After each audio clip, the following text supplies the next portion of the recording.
Masterclass by Terrence McNally. Was that you? You look different. You were wearing a red sweater. Where is it? It's important to have a look, a signature, be someone, so people will remember you. You all think you're so special.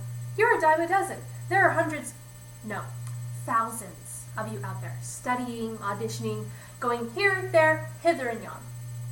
You expect people to remember you if you don't have a look? Ho ho ho.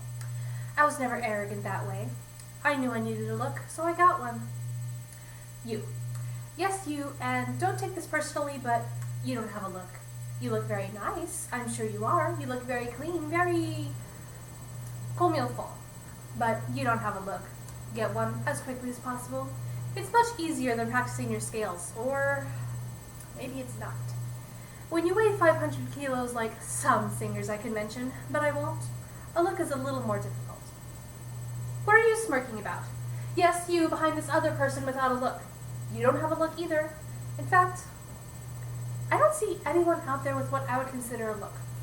If you do have a look and I've not seen you, which I don't have the best vision in the world, but we'll talk more about that later, I salute you. If you don't,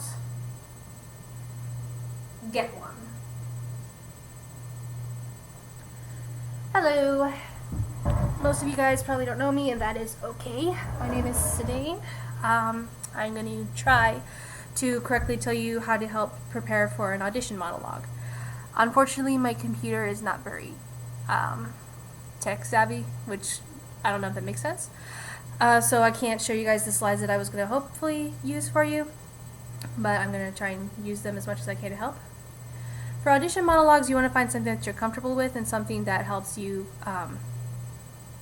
express the character, or something that you know that you can do. For example, if you're a girl, you more than likely can't do a guy's part, or vice versa. If you're not comfortable doing Shakespeare, or you've never done Shakespeare before, then you wouldn't want to do a Shakespeare monologue because it's not something you're familiar with, it's not something you've practiced with. It has to normally be between 2 to 3 minutes long, kind of depends on it just has to be 2 to 3 minutes long. I'm not really sure what the difference is for it.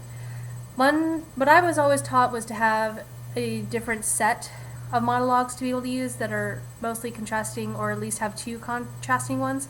The one that I just did by from Masterclass by Terrence McNally is my go-to monologue. It's my comedic monologue. I have some other serious ones, some sad ones, but I don't have them as well memorized as this one, which is not probably good. But that's one thing that I was always taught, was to have at least 2 contrasting monologues. If not in by context, as in a comedic and then a sad one, or tragedy and farce, I guess, then one classic and one modern play, depending on which one you want to go with, but just 2 contrasting ones at least to have in your repertoire. Make sure you're familiar with the text, and make sure you're familiar with the play that it's from, or from the musical if you have one from a musical. You want to make sure you know everything about the character, what their background is, what happened before this monologue, what the monologue's trying to lead up to, what they're trying to get across to the other characters, if they're talking to other characters. If it's just an inner monologue, then why is the character talking like this? Why is the character thinking these things? In my monologue, my character is talking to her students, her pupils. And so it's easy for me because I just have to choose different focal points for different characters, so I can be able to use them for what I want to use, who I want to talk to, instead of just trying to think, why am I doing this?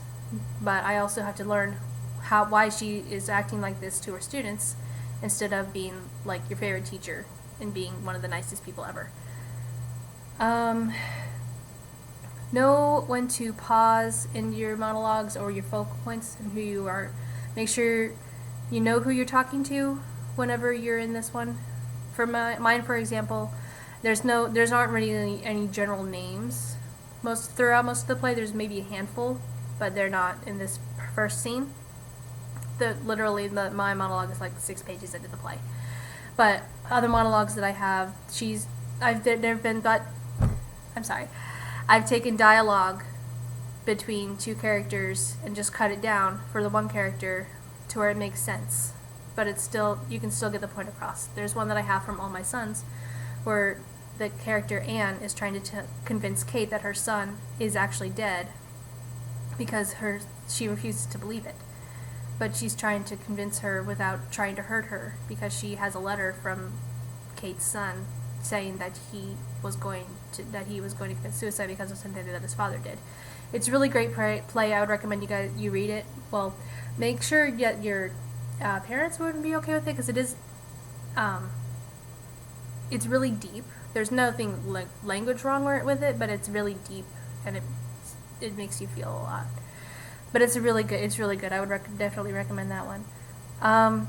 Another another monologue that I have is from Broadway Bound, where this wife is confronting her husband because she knows that she thinks he's having an affair. He claims he's not, but he's been seeing another woman, even though that's technically what an affair is. But she's confronting him about it, saying that she knew about this other woman and that she doesn't want him to make excuses. She just wants him to hold himself accountable for everything that he's done. So that's one thing, is to make sure the pauses can either emphasize what you want your character to do, or they can help create more tension or help hold, again, it depends on the monologue. They can help you create more for the character, or they can create more for the point that you want to get across. Some monologues have pauses already put in them. Mine for Masterclass, there were several small sentences that were like two or three words. So that was a little bit easier for me. And there was one part where the monologue split because it was 2 paragraphs. So that was a little bit easier for me. But some of them don't do that. Some of them you have to create your own, however you feel the character would do it, or however you feel they're reacting from whoever they're talking to.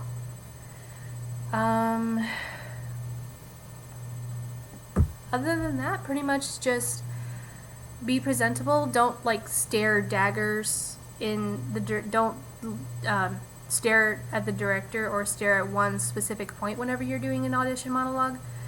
That's one thing with focal points, is choosing where each character is going to be at, choosing where you're trying to talk, but don't stare it down, just as if you're talking to another person, on stage. It's got kind of the whole pretending thing. You just gotta go with it.